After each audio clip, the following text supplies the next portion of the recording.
Si les bras vous en sont tombés en regardant With Love, Meghan, sachez que vous n'êtes pas seul. Le très sérieux Times, quotidien britannique de renom, a qualifié l'émission de « sirupeuse » dans un article intitulé « J'avais l'habitude d'aimer Meghan et puis j'ai regardé son émission sur Netflix ». La journaliste se demande même pourquoi la duchesse de Sussex n'a pas engagé un consultant en cynisme. Cette proposition pourra sans doute être étudiée pour la saison 2, déjà annoncée par la plateforme de streaming.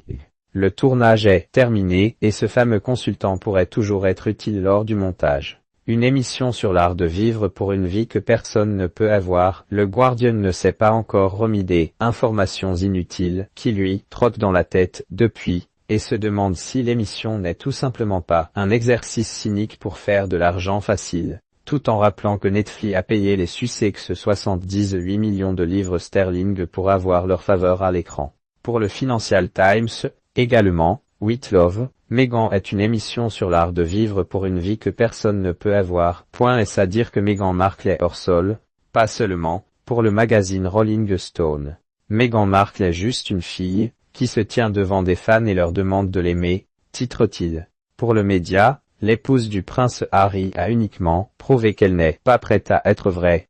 Ouch.de féministe a traduit fait New York Times, de son côté, note que « devenir la Martha Stewart des millénials », équivalent américain de notre Nadine de Rothschild nationale, est un rôle auquel elle semble avoir aspiré depuis plus d'une décennie, et le quotidien de rappeler son premier blog Lifestyle, The Tig, lorsqu'elle était actrice dans Suis, ou bien la façon dont elle était très fière de montrer ses poules bio à Oprah Winfrey après avoir claqué la porte avec perte et fracas de Buckingham Palace avec le prince Harry. Et c'est vrai que l'on peut se demander comment et pourquoi après s'être présentée comme une féministe de la première heure, Meghan Markle en vient aujourd'hui à capitaliser sur sa vraie vie qui déroulerait essentiellement au fourneau, dès l'aube, pour préparer le petit déjeuner avant que le reste de sa famille ne soit réveillé. Pour rappel, la première fois que la duchesse de Sussex s'est fait remarquer dans les médias, elle avait 11 ans et avait écrit un courrier à l'entreprise Procter & Gamble pour se plaindre du sexisme d'une publicité pour un liquide vaisselle.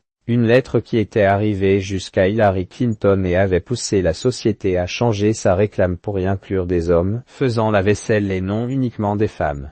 Seulement, en 1993, contrairement à aujourd'hui, la traduif n'était pas encore en vogue. On en était aux prémices du girl power.